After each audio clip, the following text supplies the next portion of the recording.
जब देश प्रेम का शोला दिल में घर कर जाता है तो दुनिया का हर सुख फीका नजर आता है। दोस्तों, इन्हीं शब्दों को सार्थक कर देने वाली एक सफलता की कहानी को लेकर फिर से हाजिर हैं आप लोगों के सामने। और ये कहानी एक ऐसे शख्स के बारे में है जिसने अपने जीवन काल के बहुत लंबे समय को देश की सेवा में यानी कि इंडियन आर्मी में गुजारा है। और वहां से वीआरएस लेने के बाद भी उन्होंने देश सेवा की जो उनकी भावना है उसको जगा के रखा है और फिर से एक सरकारी नौकरी में आए हैं जिससे कि वो लगातार जब तक उनका जीवन है तब तक देश की सेवा करते रहें। तो सर, क्या नाम है आपका? थोड़ा सा आप अपने बारे में बताइए। आप कहाँ से हैं, कहाँ के रहने वाले हैं? सर, सबसे पहले तो मैं अपने गुरुजी लोकेश सर, टीचरगण व सभी स्टूडेंट को राम राम कहना चाहता हूँ। मैं जसराम नाम है मेरा और मर्रोली गांव तहसील होडल पलवल का रहने वाला हूँ। तो जसराम जी, थोड़ा सा आप अपने परिवार के बारे में बताइए और अपने बचपन के बारे में बताइए, अपनी एजुकेशन के बारे में बताइए कि कैसे कैसे आपकी अपब्रिंगिंग हुई, कैसे आप बड़े हुए, कहाँ से आपने स्कूलिंग की, आगे की पढ़ाई, कॉलेज की पढ़ाई कहाँ से की? जी सर, मेरा जो बचपन है वो गांव में ही बीता है और मैं एक मिडिल क्लास फैमिली से ही आता हूँ और मेरी पढ़ाई गांव में से ही स्टार्ट हुई है और वहीं पे हम खेले कूदे और पढ़े हैं। 9th क्लास तक मैं अपने सरकारी स्कूल में गांव में ही पढ़ा था जी। उसके बाद में 10th में मेरे पापा और चाचा अभी भी कंबाइंड परिवार में ही रहते हैं। उनकी उम्र बहुत ज़्यादा हो गई दोनों भाइयों की, लेकिन हमारा परिवार कंबाइंड है। उन दोनों ने स्कूल के वहाँ के माहौल को थोड़ा सा देखते हुए और ये उन्होंने बोला कि भाई अभी इसको आप होडल 10वीं क्लास बोर्ड की है और होडल आर्य समाज स्कूल में मेरे को एडमिशन दिला दिया था जी। और वहाँ उस टाइम तो वैसी सवारियाँ तो थी नहीं, तो साइकिल से ही आना जाना होता था। मैं डेली वहाँ से अपना अप डाउन करता था, पढ़ के वहाँ से आता था। उसके बाद में 10वीं वहाँ से की ठीक ठाक नंबरों से। मेरा एक दोस्त है सुरेश, वो अभी आर्मी में सूबेदार है। बहुत बढ़िया। और उसका मेरे को भर्ती करवाने में बहुत बड़ा सहयोग रहा। वो सुबह हमेशा मेरे से पहले उठ के आता था और मेरे को आकर के बाहर से आवाज़ लगाता था कि उठ जा भाई, चल दौड़ने चल रहे हैं। और मैं सर्दी हो गर्मी हो 10 मिनट में आऊँ, 15 मिनट में आऊँ, कई बार तो मैं दोबारा भी नींद लग जाती थी तो वो जाता नहीं था जब तक वो दोबारा फिर आवाज़ लगाता था और मेरे को हमेशा साथ लेके जाता था और वहाँ मेरी पूरी मेहनत करवा करके लाता था।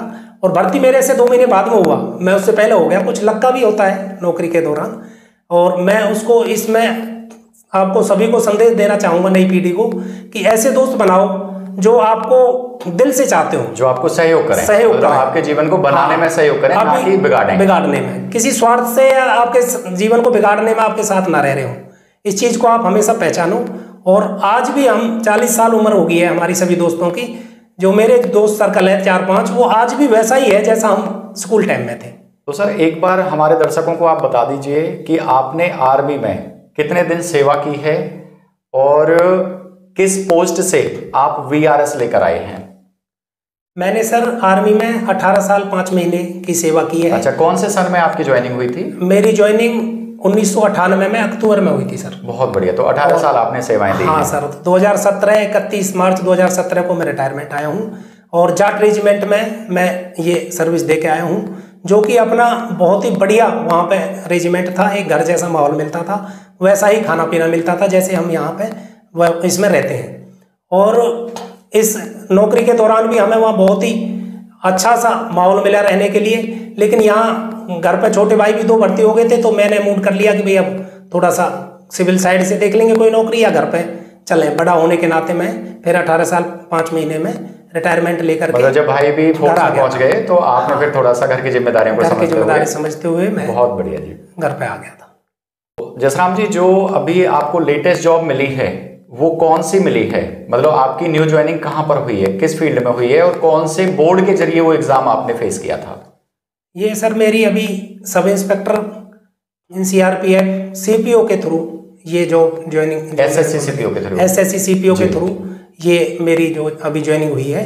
अभी इसमें जाने में तो बता रहे हैं 2-3 महीने लगेंगे, बाकी मेरी ज्वाइनिंग फाइनल रिजल्ट आ चुका है और SSC CPO के थ्रू ये जी। बहुत बढ़िया। जैसा कि सुनने में आ रहा है कि CPO के अलावा भी आपके बहुत सारे कई जगह पर सिलेक्शन हो चुके हैं, बहुत सारे एग्जाम्स आपके क्वालिफाई हो चुके हैं। तो कौन कौन से ऐसे एग्जाम्स हैं जो आपने इसके अलावा क्वालिफाई कर रखे हैं?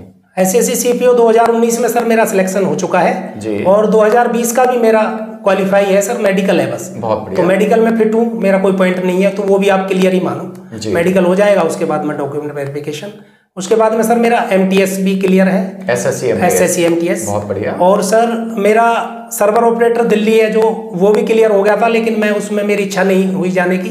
इंस्पेक्टर में होने के बाद मैं उसका इंटरव्यू में नहीं गया था, अपनी मर्जी से ही। ठीक है। और सर मेरा हरियाणा पुलिस में भी अच्छे मार्क्स हैं और 100% मेरा उसमें सिलेक्शन है, बस रिजल्ट आने की देर है। गुड। तो आपसे एक सवाल और मैं जानना चाहूँगा, जैसे कि आपने आर्मी से VRS लिया 2017 में। हाँ सर। और आज 2021-2022 चल रहा है सर। तो आपने आर्मी से आने के बाद में अपनी ये जो लेटेस्ट जॉब है इसकी तैयारी शुरू की और इसको हासिल भी किया है सर। तो इस बीच में जो ये दौर रहा है, क्या इसमें कोई चैलेंज देखने को मिले आपको जीवन में, या पढ़ाई के दौरान या एग्जाम के दौरान या पारिवारिक जीवन में जो भी चैलेंजेस आए हैं, थोड़ा सा आप एक बार बताइए। सर इसमें बिल्कुल सर चैलेंज ही चैलेंज मिले मेरे को आने के बाद में। मैं वैसे आने के बाद में नौकरी की तरफ नहीं जाना चाह रहा था, तो 2017 में तो मैंने अपना कोई बिजनेस किया था। अच्छा, मतलब आप आर्मी से आने के बाद में आपने बिजनेस शुरू किया था। ठीक है, नोएडा के अंदर। लेकिन उस बिजनेस में मेरे को घाटा हुआ कुछ। अच्छा। तो वो लाइन देखते हुए मैंने सोचा कि भाई फौजी आदमी को बिजनेस का इतना तजुर्बा नहीं होता, वो मैंने छोड़ के और 2019 में मैंने दोबारा से नौकरी के लिए तैयारी की। अच्छा, तो जैसे किताबों को उठाया होगा, तो मेरा मानना है, हालांकि मैं बिल्कुल डैम श्योर नहीं हूँ कि ऐसा होता ही होगा, जैसे 15 से 20 साल आर्मी में बिताने के बाद में एजुकेशन जो है वो बिल्कुल निल हो जाती है, टच जो है वो छूट जाता है। हाँ, तो आपको ये चैलेंज नहीं आया कि मतलब बिल्कुल जीरो से स्टार्टिंग करनी है, जीरो से शुरुआत करनी है, क्या ऐसा लगा आपको? बिल्कुल सर, यही लगा जो आपने बोला है, जीरो से ही स्टार्टिंग हुई मेरी। मैंने जब दोबारा से किताबों को उठाया और अपने जो पहले मेरे से लगे हुए थे मेरे एक दो रिश्तेदार, जैसे हमारे जितेंद्र भाई हैं, वो क्लर्क लगे थे, हमारे जीजा जी हैं केरला से, तो उनसे ही मैंने शुरू में पूछताछ करी कि आपने कहाँ तैयारी करी थी और किस हिसाब से आपने दोबारा से प्रिपरेशन की। तो उन्होंने स्टार्टिंग में मेरे को सब कुछ उन्होंने ही बताया था और कोचिंग के बारे में भी उन्होंने बताया था कि कोचिंग करना इसमें बहुत ही ज़रूरी है। और उसमें मेरे को वाकई में ही दिक्कत आई, क्योंकि किताबों को जब पढ़ना शुरू किया दोबारा से तो कुछ थोड़ा एज भी ज़्यादा हो जाती है और आदमी को दोबारा से किताब उठाना, 18 साल किताब हम देख ही नहीं रहे और फिर दोबारा से तो समझो कि एक पहली क्लास से स्टार्टिंग हो रही हो। बिल्कुल बिल्कुल। तो उस हिसाब से सर थोड़ा बड़ा मुश्किल लगा। बुक पढ़ने में ऐसे लगता था कि यार आधा घंटा पढ़ लिया यार, तो छोड़ दे। मतलब हौसला कहाँ से लाए? मतलब शुरुआत करने का जो है, जो पहला एक कहते हैं ना कि जोश में आदमी का, वो हौसला कहाँ से लेके? हौसला सर वो उस हिसाब से ही आया, क्योंकि वहां से आने के बाद मैं उधर देखा कि उधर कुछ नुकसान भी हो गया उसमें और उधर नौकरी की जरूरत पड़ गई, क्योंकि पेंशन से तो गुजारा हो नहीं सकता आदमी का। तो मैंने सोचा यार अभी जो पैसा है उसी से थोड़ा ही जीवन चल जाएगा, कम से कम इतना महंगाई के जमाने में आदमी 50-60 हज़ार प्लस तो होना ही होना चाहिए। बिल्कुल। तो उस हिसाब से मैंने फिर दोबारा से मैं अगर जॉब में कंपटीशन इतना हो गया, क्योंकि कोरोना की वजह से 3-4 साल लोग भी बहुत इकट्ठे हो गए, फौजियों में भी कंपटीशन हो गया, तो उसमें एक ये देखा कि जो शुरू में 1-2 टेस्ट दिए उनमें मेरा क्वालिफाई नहीं हुआ। अच्छा, जब आपने ये ठान लिया था कि अब मुझे दोबारा से देश की सेवा में उतरना है, जी सर, तो आपने क्या प्लानिंग करी कि किताबों से पढ़ना है, पहले कोचिंग करनी है, टेस्ट सीरीज ज्वाइन करनी है, या कैसे साथियों के जो है उसमें रहना है, इर्द गिर्द रहना है? हाँ, फैमिली में कैसा माहौल बना के मतलब आपने टोटली क्या प्लानिंग की कि मैं ये कामों को करते हुए अपने मंजिल तक पहुंच जाऊंगा? थोड़ा सा अपनी प्लानिंग के बारे में बताइए। प्लानिंग यही रहा कि सर मैं जो शुरू में मेरे को गाइडलाइन मिली थी वो यही मिली थी कि आप कोचिंग स्टार्ट करें जी, और कोचिंग से एक ऐसा मोटिवेशन और वहाँ पे माहौल मिला पढ़ाई का, क्योंकि 5-6 घंटे तो आराम से वहाँ निकल ही जाते थे, अलग अलग चैप्टर के अच्छे टीचर थे तो वो अपने हिसाब से अच्छी तैयारी करवाते थे। फिर उनसे पूछताछ के या हमें कोई चीज़ कम समझ में आई तो फौजी होने के नाते हमें वो बाद में भी टाइम दे देते थे कि सर इस टाइम के बाद आप आधा घंटा या 20 मिनट हमारे से मिल सकते हो, हम आपको ये बता देंगे। तो इंटरेस्ट तो एक था ही पढ़ने का और टीचरों का उसमें सहयोग रहा।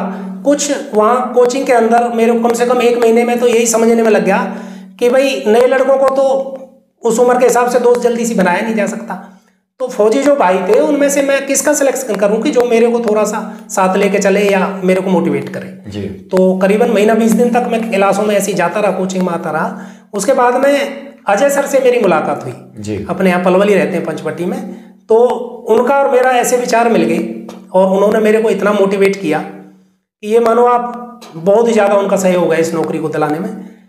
एक अजय सर हमारे और एक मेरे दोस्त हैं एसआई अपना CISF में, वो मेरे से पहले लगे हुए हैं। तो उन्होंने मेरे को CPO के लिए वो किया, मोटिवेट किया और नौकरी के बारे में थोड़ी जानकारी दी कि भैया आज 1 लाख का आदमी हूँ मैं, आप थोड़ी सी मेहनत कर लो, थोड़ी सी मेहनत ही फौजी के काम आ जाती है और सीधे आप पेंशन मिला करके 1 लाख के आदमी हो जाओगे। बहुत बढ़िया। तो वो चीज मेरे को एकदम से उसका मोटिवेशन मिला। हाँ, मतलब एक आपने भविष्य को सिक्योर भी समझा और जो आपकी फीलिंग है देश सेवा की वो भी उसमें फुलफिल होती है। हाँ, बिल्कुल फुलफिल। ठीक है। हाँ। और जैसा देखो जो आपने बातें बताई है उनका निचोड़ जहां तक मैं निकाल पा रहा हूँ वो ये है कि सबसे पहले आपको एक प्लानिंग ये करनी पड़ेगी कि किन लोगों के बीच में रहना है अगर आपको लगातार मोटिवेट रहना है तो। और उसके अलावा अपने बेसिक्स को क्लियर करना पड़ेगा। हाँ सर। और उस पर लगातार काम करना पड़ेगा। आप 6 महीने लगातार कोचिंग से जुड़ो, उसके बाद में अगर आपको ऐसा लगता है कि भाई यहाँ मेरी ठीक से अब उस लेवल पे जा चुका हूँ तो ऑनलाइन आप पढ़ सकते हो। मतलब बेसिक्स क्लियर हो गए तो आप सीढ़ी पे आ सकते हो। तो जसराम जी एक सवाल और है मेरा कि जो भी साथी इस वीडियो को देख रहे हैं उनको आप क्या सलाह देना चाहेंगे? कौन से ऐसे बिंदु हैं, 2 से 3 बिंदु आप बताइए जिससे कि वो अपनी सरकारी नौकरी की तैयारी में उन बिंदुओं को अप्लाई कर सकें और वो भी सफल हो सकें। यानी कि मुख्य कौन से ऐसे बिंदु हैं जिनका सरकारी नौकरी की तैयारी में सबसे ज्यादा ध्यान रखा जाना चाहिए? सर इसमें जो मैंने अभी आकर के पढ़ा है, दोबारा से ये चीजें देखी हैं। जब शुरुआती टाइम में तो कोचिंगों का जमाना ही नहीं था, लेकिन अभी ये मैंने जो यहाँ पे रीड किया करके, सबसे पहला तो बच्चे का एक ही ध्येय होना चाहिए, जहाँ वो पढ़ने जा रहा है उस गुरु का, उसके दिल में बहुत ज़्यादा गुरु का सम्मान होना चाहिए।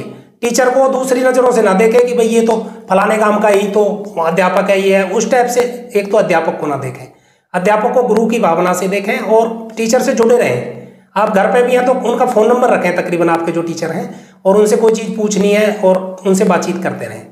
दूसरा क्या है कि जो हमारा क्लास में फ्रेंड सर्कल है, क्लास में हो या वो स्कूल में हो, बाहर कॉलेज में हो, उसको आप इस हिसाब से चुनें कि जो आपको थोड़ा सा पढ़ाई के लिए मोटिवेट करें। जो असलियत तो उसको ही चुने आप, जो बच्चा तैयारी कर रहा हो या तो आपसे थोड़ा आगे हो, कोई और बड़ी मान लो कोई IAS की तैयारी कर रहा हो। हाँ, मैं सर माफी चाहूंगा, आपको रोक रहा हूँ थोड़ा सा यहाँ पर। मतलब जसराम जी का कहने का मतलब ये है, और मेरा भी पर्सनली भी देखो यही मानना है कि अगर आप किसी के साथ में रहते हैं या आप अपने रिलेशन में जाते हैं, अपने स्कूल जाते हैं, कॉलेज जाते हैं, या आप अपने फ्रेंड सर्कल में रहते हैं, फैमिली में रहते हैं, सोसाइटी में रहते हैं, आपको एक ही चीज से अलर्ट रहना है। आप अपने इर्द गिर्द में उन लोगों को देखिए, अगर कोई व्यक्ति खुद से नेगेटिव है या नेगेटिव बातें करता है या आपको नेगेटिव करने की कोशिश करता है तो 5 मिनट से ज्यादा, 10 मिनट से ज्यादा उसके साथ में समय ना बिताइए, वरना उसका आपके दिमाग पर, आपके दिल पर बहुत ज्यादा प्रभाव पड़ता है। और सर का भी यही कहना है कि आप उन लोगों के बीच में रहिए जो आपको पॉजिटिव एनर्जी देते हों, ना कि आपको जो बैकफुट की तरफ खींचते हों। सर हाँ, इसमें सर इसमें ये बहुत ज़रूरी है। मैं भी क्या है कि यहाँ कोचिंग छोड़ने के बाद में मैं साथ साथ जॉब भी कर रहा हूँ, और अभी मेरे को तो परिवार का भी लोड है, नए बच्चों पे परिवार का तो कोई लोड होता नहीं, माँ बाप पूरी सपोर्ट करते हैं पढ़ाई के लिए, तो किसी के भी माँ बाप। तो मेरे को जॉब को भी देखना था, बच्चों को भी देखना था और पढ़ाई को भी देखना था। और मेरे जो साथी थे मेरे साथ नौकरी कर रहे हैं, वो तकरीबन मेरे को यही कहते थे, अरे तू यहाँ कहाँ पढ़ रहता है, फौज से आकर के भी घर नहीं जाता। मैं वीकली ही घर आता था। अच्छा, हाँ, मतलब जॉब पे रहते थे, जॉब पे रहते हुए वही प्रिपरेशन करता था, संडे को ही एक दिन घर आता था। अच्छा, तो यानी कि परिवार को कम टाइम दे पाया, उसमें मेरा फैमिली का भी बहुत सपोर्ट रहा मेरे। तो जसराम जी सबसे पहले तो हम शुभकामनाएं देते हैं आपको नई नौकरी के लिए, और आप इसके साथ साथ में हमारे दर्शकों को यह भी बताइए कि आप अपनी नई नौकरी की सफलता का श्रेय किसको देना चाहेंगे? यानी कि कौन कौन वो लोग हैं जो आपकी लाइफ में ना होते तो आपके लिए मुश्किल हो जाता जीवन में इस स्तर तक पहुंचना। सर इसमें सबसे ज्यादा श्रेय तो मैं अपने गुरुजनों को देना चाहता हूं। आने के बाद, फौज से आने के बाद जिन्होंने मेरे को इसकी तैयारी करवाई है, तकरीबन मेरे गुरु सब मेरे से छोटे रहे हैं लेकिन मेरे लिए रेस्पेक्टेड रहे हैं, और आज मैं अपनी जो भी मैंने टेस्ट देने शुरू करे हैं तकरीबन मैं उन टेस्टों को क्लियर कर रहा हूँ। बहुत बढ़िया। दूसरा सर, मैं अपने परिवार को इसका श्रेय देना चाहता हूँ। मेरे परिवार ने भी कभी मेरे पे काम का भी लोड नहीं जा रहा। हम एक जिम्मेदार परिवार से मैं बिलोंग करता हूँ, मेरे पापा अभी भी जिम्मेदारी ही करते हैं, और फैमिली ने भी कभी इस चीज़ का मेरे पे फोर्स नहीं किया कि आप ड्यूटी पे इतना ज़्यादा टाइम क्यों दे रहे हो, हमारे पास क्यों नहीं आते।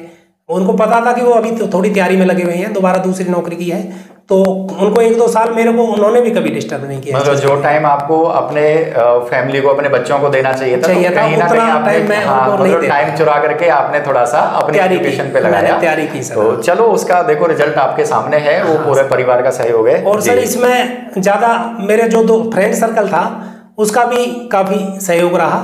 एक मेरे छोटे भाई जैसे हैं, बाकी मेरे गुरु भी मानता हूँ मैं उनको, फरीदाबाद से अमन भाई, उन्होंने मेरे को एसएससी सीपीओ की इंग्लिश की तैयारी कराई, क्योंकि सीपीओ का जो सेकंड टायर आता है पूरा इंग्लिश का ही आता है। हाँ, इंग्लिश और हमारी उस टाइम की इंग्लिश पढ़ी हुई और अब के बच्चों की पढ़ी हुई में बड़ा फर्क है, तो उस हिसाब से हम उसको इतना पिकअप नहीं कर पाते। लेकिन उसने मेरे को इतना अच्छे से पढ़ाया, अपनी काम को छोड़ करके सुबह जल्दी उठ करके मेरे को 1-1.5 घंटा बुलाता था नौकरी के दौरान वहीं से, और फिर अपने काम पे जाता था। दूसरा क्या है, मेरे दोस्त हैं जो यहाँ देवेंद्र भाई सब इंस्पेक्टर और अजय भाई, और 1-2 दोस्त और भी हैं मेरे जिनके साथ मैं यहाँ तैयारी करता था। पुष्पिंदर है भैया, नए बालक हैं वो, उनका भी जहाँ तक है अभी शायद हरियाणा पुलिस में हो जाना चाहिए, क्लियर हो रहा है उनका सब। तो मैं उन सभी को बहुत बहुत धन्यवाद देना चाहता हूँ और दिल से उनको हमेशा अपने मतलब जीवन में याद रखूँगा, जो मेरे को इस कामयाब तक उन्होंने पहुँचाया और पढ़ने के लिए मेरे को मोटिवेटेड किया। जसराम जी, जो भी बच्चे अब आने वाले समय में सरकारी नौकरी की तैयारी कर रहे हैं, उनके लिए आप क्या संदेश देना चाहेंगे? उनके लिए सर सबसे मेन संदेश तो मैं यही देना चाहूँगा कि पढ़ाई कोई इतनी आसान चीज़ नहीं है कि जो ले भाई कोई भी आदमी आसानी से किसी चीज़ को कर ले। बहुत मुश्किल काम है, लेकिन मुश्किल काम ये एक आसान काम जब बन जाता है, जब हम इसको एक अपने खेल के तरह या अपने जीवन में एक उतार लेते हैं, तो फिर हमें इसमें रुचि आने लग जाती है उस चीज़ को। एक तो बच्चे को एक इसको जो अभी जिस भी चीज़ की तैयारी कर रहा है उसको अपने रुचि के तौर पे तैयारी करनी चाहिए। दूसरा क्या है कि पढ़ाई का जो टाइम पीरियड है, मान लो पढ़ा 8 घंटे ले, चाहे 6 घंटे ले, 8 घंटे 10 घंटे, लेकिन पढ़ाई के माहौल में 24 घंटे रहना पड़ेगा उसको। जो माहौल है वो पढ़ाई का ही होना चाहिए उसका। दोस्तों से जो बात हो रही है वो भी पढ़ाई के बारे में, परिवार में कभी हो रही है तो भी पढ़ाई के बारे में, गुरुजियों से हो रही है तो भी पढ़ाई के बारे में। ज़्यादातर उसको पढ़ाई के माहौल में 24 घंटे रहना पड़ेगा जी। ये चीज़ बड़ा मायने रखती है किसी भी चीज़ की तैयारी करने के लिए। दूसरा क्या है कि जो बच्चे जैसे क्लास में कोचिंग के दौरान है और हमारी क्लास चल रही है, और उसमें कई बार बच्चा पॉइंट को गुरुजी ने पूछ लिया, भाई जसराम खड़ा हो और ये सवाल का ये जवाब दो, तो कई बार गलत दिख जाता। कोई बड़ी बात नहीं है, सबको सब सवाल नहीं आते, सब अपने आप में पूर्ण होते ही नहीं। बिल्कुल बिल्कुल। तो हम क्लास क्या करती है, ज्यादातर उस पर हंस जाती है। ये काम कभी भी स्टूडेंट को नहीं करना है, क्योंकि उसका मोटिवेशन इतना डाउन हो जाएगा, अगली बार वो बच्चा जल्दी से खड़ा ही नहीं होगा। मतलब किसी पर हंसना नहीं है, हंसना नहीं है किसी पर भी। हाँ, कोई बच्चा अगर जवाब दे रहा क्लास में तो उसको और हो सके तो मोटिवेट करो, ताली बजा के, भाई गुड शाबाश, बिल्कुल गलत हो गया पर कोई बात नहीं। अच्छा, एक जैसे कुछ बच्चे ना शुरुआत कर लेते हैं, सोच लेते हैं सरकारी नौकरी में जाने का, लेकिन फिर भी उनके मन में एक डर रहता है कि मैं अपनी मंजिल तक पहुंच पाऊंगा या नहीं पहुंच पाऊंगा। इस डर पर काबू पाने के लिए आप क्या मतलब सलाह देना चाहेंगे? डर पर काबू पाने का सबसे बड़ा मोटिवेशन और पॉइंट यही है सर, जिस दिन मैं आपकी कोचिंग में आया था जी, और बोर्ड पे मैंने नाम और फोटो लगे देखे थे ना, जो मतलब दूसरे बच्चों के, उसमें ज्यादातर नए बच्चे थे, लेकिन मेरे दिल में उस दिन ये आ गई थी कि मैं अपना फोटो यहाँ पे जरूर लगवाऊंगा। बहुत बढ़िया। तो उस ध्येय को लेकर आपका एक टारगेट बन जाता है और आप उस हिसाब से तैयारी कर देते हो। मतलब एक चीज को ठान लो, ठान लेने से कोई भी चीज मुश्किल नहीं हो जाती, उसको आप आराम से कर सकते हो।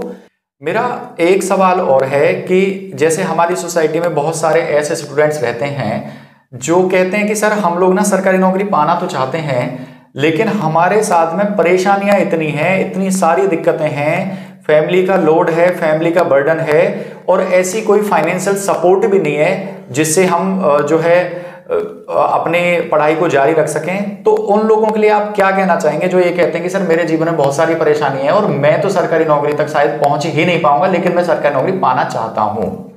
इसमें सर ऐसा है, परेशानी तो एक ऐसी चीज है, इसको कोई भी आदमी ऐसा नहीं है जिसके जीवन में परेशानी नहीं है। परेशानी सभी के ही जीवन में है।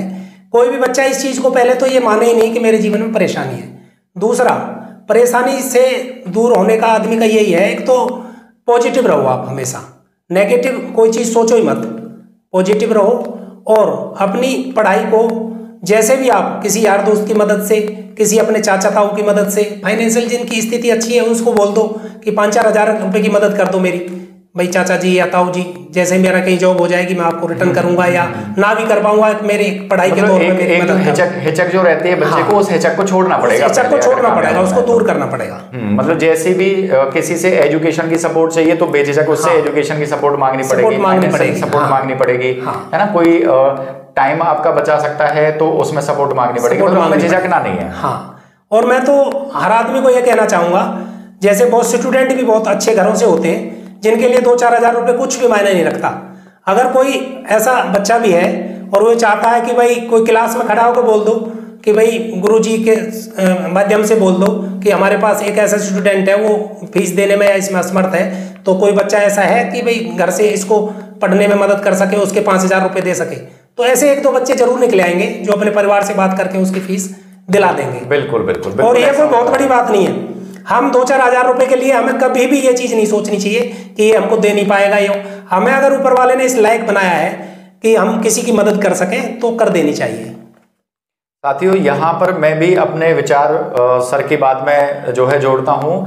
आप भले ही कपड़े सस्ते पहन लीजिए, जूते आप सस्ते पहन लीजिए, ब्रांडेड पहनने की कोई जरूरत नहीं है। आप कोल्ड ड्रिंक पीना बंद कर दो, अच्छा खाना खाना बंद कर दो, ठीक है, और महंगे शौक बंद कर दो, बाइक का खर्चा बंद कर दो, सारे शौक बंद कर दीजिए, लेकिन अपनी एजुकेशन पर इन्वेस्ट करिए। एजुकेशन ही एकमात्र ऐसी चीज है जो आपको जीवन में आगे बढ़ाती है। एजुकेशन का जरिया कोई भी हो सकता है, ऑफलाइन हो सकता है, ऑनलाइन हो सकता है, ये आपके ऊपर डिपेंड करता है।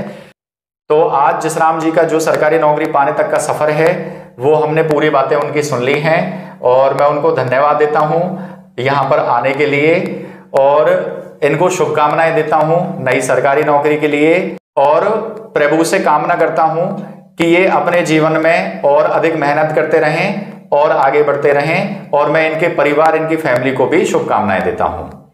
मिलते हैं दोस्तों अगले वीडियो में ऐसे ही सफलता की एक कहानी लेकर। तब तक के लिए जय हिंद। जय हिंद दोस्तों।